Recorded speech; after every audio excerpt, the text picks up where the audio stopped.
Hallelujah. सभी को जय मसीह की।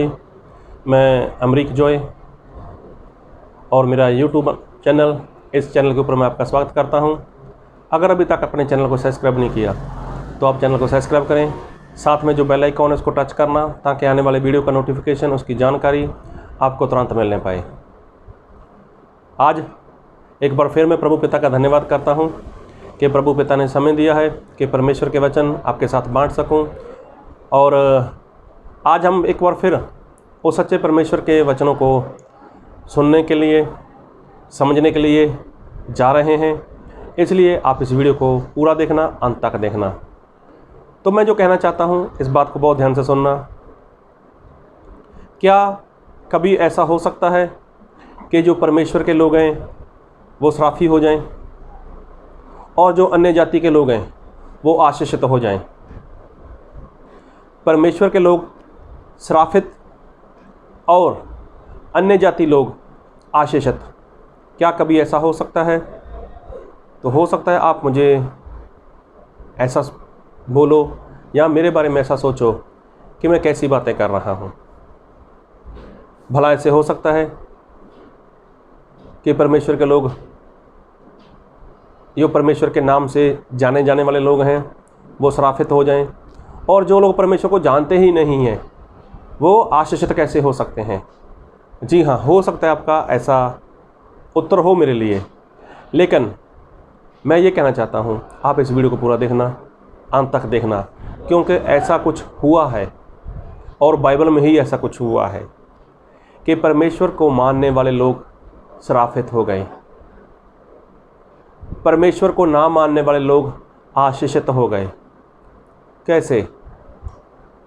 अगर ये जानना चाहते हो तो मेरे साथ आप इस वीडियो के अंत तक बने रहें। एक बार ऐसा हुआ, और मैं एक वचन पढ़ूंगा आपके लिए, और मैं पढ़ूंगा रूथ उसका 1 अध्याय से। जिन दिनों में न्यायी लोग न्याय करते थे, उन दिनों में देश में अकाल पड़ा। तब यहूदा के बैतलहम का एक पुरुष अपनी स्त्री और दोनों पुत्रों को संग लेकर मोआब के देश में परदेसी होकर रहने के लिए चला।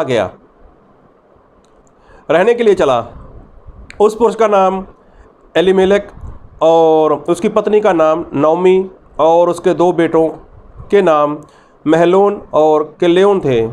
यह एप्राती थे, अर्थात यहूदा के बैतलहम के रहने वाले थे। वह मोआब के देश में आकर वहाँ रहे, और नौमी का पति एलीमेलेक मर गया, और नौमी और उसके दोनों पुत्र रह गए। अभी ऐसा हुआ कि यहाँ पर नौमी और उसका पति और उसके बच्चे लोग वहाँ पर रहते थे। तो अचानक वहाँ पर ऐसा हुआ, अकाल पड़ गया। अभी अकाल नौमी के लिए नहीं था, उसके पति के लिए नहीं था, या उनके दोनों बेटों के लिए नहीं था, अकाल सभी के लिए था। लेकिन इन लोगों ने क्या किया? बिना परमेश्वर को पूछे वहाँ से चल दिए और मोआब देश के लोगों में जाकर वहाँ पर रहना शुरू कर दिया। देखो इन लोगों की गलती। और वहाँ पर ऐसा हुआ कि जो नौमी का पति था एलीमेलेक, वो मर गया। अभी नौमी और उसके दोनों बेटे जवान थे, वहाँ पर रहे, और कारण था कि इज़राइल में अकाल पड़ा हुआ था। अभी ऐसा हुआ कि बच्चे जवान थे तो उनकी शादी हो गई, और मोआब की लड़कियों में उनकी शादी हो गई। तो कुछ समय के बाद जो नौमी थी उसके दोनों बेटे भी मर गए। अभी जब दोनों बेटे मर गए, अभी खाली नौमी और उसकी 2 बहू वहाँ पर रहीं। और उसके बाद ऐसा हुआ, मैं एक वचन और पढ़ूंगा आपके लिए, इसके 6 वचन से। रूथ उसका 1 अध्याय उसका 6 वचन। तब वह मोआब के देश में जय सुनकर कि यहोवा ने अपनी प्रजा के लोगों की शुद्धि ले के उन्हें भोजन वस्तु दी है, उस देश से अपनी दोनों बहुओं समेत लौट जाने को चली। अभी जब उसको पता चला कि परमेश्वर ने अपने लोगों के ऊपर अपनी कृपा, अपना अनुग्रह, अपनी दया दृष्टि की, नौमी को इस बात के बारे में पता चला कि अभी लोगों को खाने को सब कुछ वहाँ पर मिल रहा है, तो उसने सोचा मैं वहीं पर जाती हूँ, और सोचा चलो मैं दोनों अपनी बहू को साथ में ले चलती हूँ। अभी जब उसने ये सोचा और उसके बाद उसने चलना शुरू कर दिया, लेकिन उसको याद आया मेरी दोनों बहू तो जवान हैं, अभी मेरे साथ रहकर करेगी भी क्या? मेरे पास तो कोई बेटा नहीं है और ना मेरा पति वो ज़िंदा है, तो जो मैंने को बेटा पैदा कर कर दे सकूं।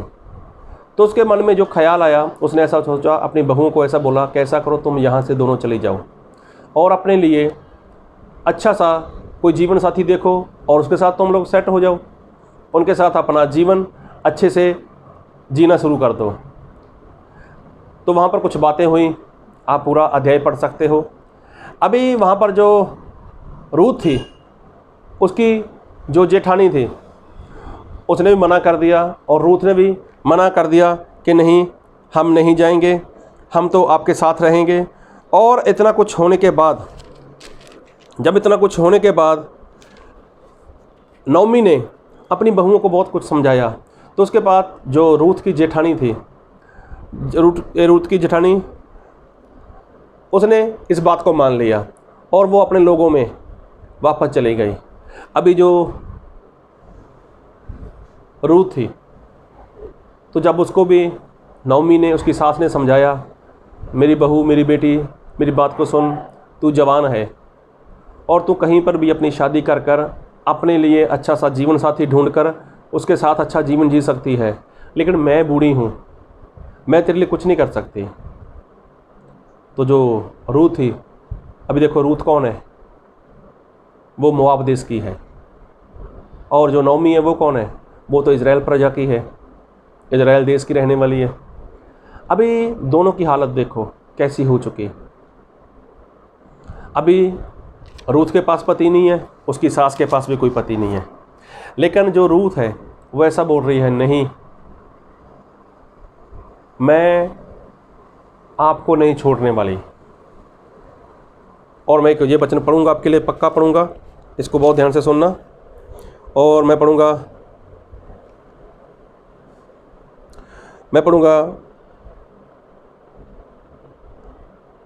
रूथ उसका 1 अध्याय उसके 13 वचन से।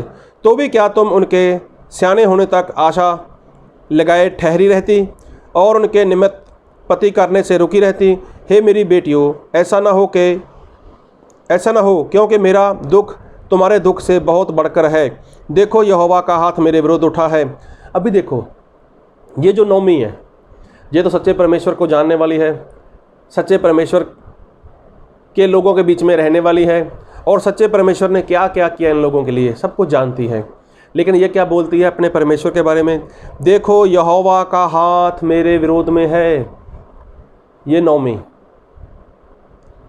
जो आशीषित है, जो ब्लेसड है, जो धन्य है, इस देश को, इस प्रजा को परमेश्वर ने आशीषित बोला है, धन्य बोला है, और ये अपने ही परमेश्वर के नाम की निंदा कर रही है और किसी के सामने नहीं, अपनी बहू के सामने। एक बार फिर पढ़ूंगा, देखो यहोवा का हाथ मेरे विरोध उठा है।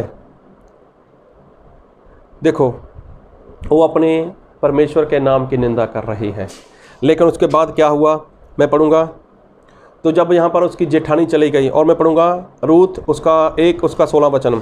रूथ बोली, तू मुझसे जय विनती ना कर कि मुझे त्याग, जहाँ छोड़कर लौट जा, क्योंकि जिधर तू जाए उधर मैं भी जाऊंगी, जहाँ तू टिके वहाँ मैं भी टिकूंगी। तेरे लोग मेरे लोग होंगे और तेरा परमेश्वर मेरा परमेश्वर होगा। जहाँ तू मरेगी वहाँ मैं भी मरूंगी और वहीं मुझे मिट्टी दी जाएगी। यदि मृत्यु को छोड़ और किसी कारण मैं तुझसे अलग होऊं, तो यहोवा मुझसे वैसा ही वरन उससे भी अधिक करे। अभी देखो रूथ का जवाब। रूथ ने स्पष्ट बोल दिया कि मैं आपको छोड़कर नहीं जाने वाली। आप जहाँ पर जाओगी मैं आपके साथ रहूँगी। आप जिस हाल में रहोगी उसी हाल में मैं रहूँगी। जिस हाल में मुझे रखोगी उसी हाल में मैं भी रहना सीखूँगी। तेरे लोग वो तो मेरे लोग होंगे, और सबसे बड़ी बात, तेरा परमेश्वर वही मेरा परमेश्वर है। देखो, एक ऐसी आशीषित महिला, एक ऐसी आशीषित स्त्री जो इज़राइल की है, वो अपने परमेश्वर को बोलती है कि परमेश्वर का हाथ मेरे विरोध में है, जिसके कारण उसकी ऐसी हालत हो गई। हालत होने का कारण क्या था? अरे जब इज़राइल प्रजा के लोगों के बीच में काल पड़ा था, अकाल पड़ा वहाँ पर, तो जब ये लोग वहाँ से निकले तो क्या परमेश्वर ने बोला था इनको कि जहाँ से निकल जाओ? क्या इन लोगों ने परमेश्वर को पूछा था कि परमेश्वर हम यहाँ पर रुकें या चले जाएं? लेकिन इसका जो पति था वो वहाँ से निकला, और इसकी पत्नी चाहती तो उसको रोक सकती थी, नौमी उसको रोक सकती थी, नहीं हमें नहीं जाना, मेरे लोग यहाँ पर हैं और परमेश्वर के लोग यहाँ पर हैं, और परमेश्वर तो हमारे सब कुछ करने वाले परमेश्वर हैं, तो हम उसको छोड़कर क्यों जाएं? जब तक परमेश्वर ने आपको मुझको हम किसी को बोला ही नहीं जाने के लिए तो हम नहीं जाएंगे। लेकिन देखो इसके दोनों बेटे भी और इसका पति भी और खुद नौमी भी उस जगह को छोड़कर मोआब के देश में रहने के लिए चले गए। तो देखो कितनी बड़ी गलती, कितनी बड़ी अनाज्ञाकारी, और तो और परमेश्वर के ऊपर अविश्वास, परमेश्वर के ऊपर अविश्वास किया और वहाँ से वो चले गए। और हुआ क्या? वहाँ पर उसका पति मर गया। अभी वो चाहती अपने दोनों बेटों को लेकर वापस इज़राइल प्रजा में आ सकती थी, लेकिन नहीं, वहाँ पर तो कुछ खाने को नहीं मिलेगा, वहाँ पर कुछ पहनने को, रहने को हो सकता ना मिले, तो ऐसा डर इसके अंदर। लेकिन वहाँ पर भी उसके बच्चों ने शादी कर ली और दोनों को दोनों वहीं पर मर गए। उसके बाद नौमी को पता चला कि परमेश्वर ने अपने लोगों की शुद्धि ली, मतलब उनकी खबर ली, उनको खाने के लिए सब कुछ देना शुरू कर दिया। अभी वो वहाँ पर जा रही है, लेकिन उसके पहले अपनी दोनों बहू को क्या बोलती है कि मेरे परमेश्वर का हाथ मेरे विरोध में है। ये वो परमेश्वर था, ये वो परमेश्वर है जिसकी चर्चा, जिसका नाम पूरी पृथ्वी में सभी जातियों में फैल चुका था, और उनके सामने इसकी गवाही कैसी? मेरे परमेश्वर का हाथ मेरे विरोध में है। इसकी एक बहू ने ये बात सुनी और उसको छोड़कर चली गई। रूथ बोलती है नहीं, तेरे लोग मेरे लोग, तेरा परमेश्वर मेरा परमेश्वर। अभी देखो, जिस अन्य जाति स्त्री ने कभी परमेश्वर को देखा नहीं, उसके बड़े बड़े काम देखे नहीं, उस परमेश्वर को जानती नहीं है, तो वो ऐसा बोलती है कि तेरा परमेश्वर मेरा परमेश्वर। और जो परमेश्वर को जानती है, जिसने अपने परमेश्वर के बारे में सुन रखा है, जिसने अपने परमेश्वर के बारे में और लोगों के मुंहों से गवाही सुनी, वो बोलती है कि मेरे परमेश्वर ने मेरे विरोध में हाथ खड़ा कर दिया और वो मेरा परमेश्वर मेरे विरोध में खड़ा हो गया। तो देखो, एक आशीषित औरत, एक आशीषित स्त्री, और उसकी हालत देखो कैसी हो गई। यहाँ पर श्रापित, वो श्राप के तले आ गई। उसका जीवन देखो कितना बदतर हो गया। उसके जीवन में देखो उसका पति नहीं है, जो पति का उसको सुकून मिलना चाहिए, आनंद मिलना चाहिए, वो आनंद उसके अंदर नहीं है। और तो और उसके दोनों जवान बेटे मर गए। अभी देखो ये हालत हुई क्यों? अरे वो तो आशीषित थी, वो तो ब्लेस्ड थी, लेकिन जब वो परमेश्वर के वचन से दाएं बाएं चली गई, परमेश्वर के ऊपर विश्वास नहीं रखा, तो उसकी हालत ऐसी हो गई। और रूथ, उसके बाद देखो जब वो इज़राइल प्रजा में आई तो वहाँ पर एक बहुत बड़ा ज़मींदार था, बहुत रुपए पैसे वाला इंसान था, बहुत से खेत थे उसके, जिसका नाम था बोआज, और उसके साथ उसकी शादी हो गई। उसके बाद उसको बच्चे हो गए, और हो सकता है आप जानते हो इसी रूथ के वंश से दाऊद आया। हो सकता है आप जानते हो इसी रूथ के वंश से प्रभु यीशु मसीह भी आए। प्रभु यीशु मसीह आए इसी रूथ के वंश से। तो देखो, एक आशीषित महिला, एक आशीषित स्त्री श्रापित हो चुकी थी। कब?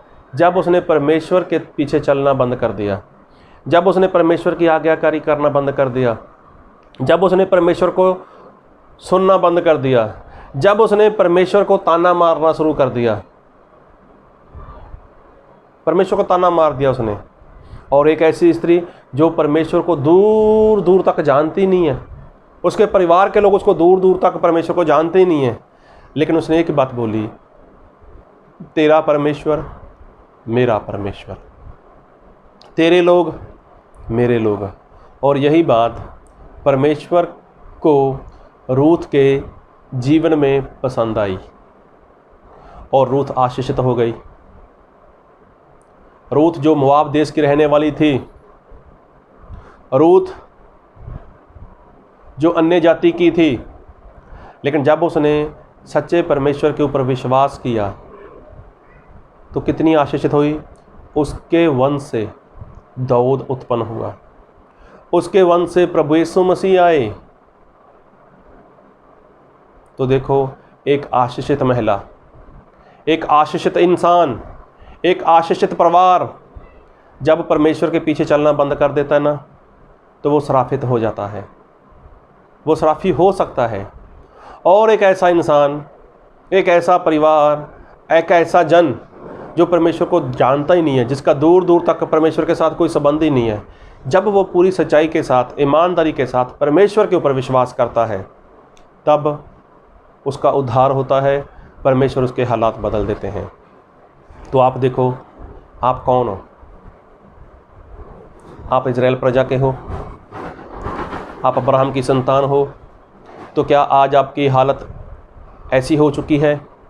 क्या आपने परमेश्वर के पीछे चलना बंद कर दिया? क्या आपने परमेश्वर की आज्ञाकारी करनी बंद कर दी? या फिर आप अन्य जाति के हो, आपका कोई संबंध नहीं परमेश्वर के साथ, दूर दूर तक कोई रिश्ता नहीं है? तो कोई बात नहीं, आप रूथ की समानता में परमेश्वर को कबूल करो, परमेश्वर को ग्रहण करो, उसके ऊपर ये विश्वास लेकर आओ, और देखो प्रभु यीशु मसीह परमेश्वर आपके हालात कैसे बदल देते हैं। इस वचन को समझ सको, इसको जान सको, इसको मान सको। इस वचन की आशीष से प्रभु यीशु हम सभी को आशीषित करें।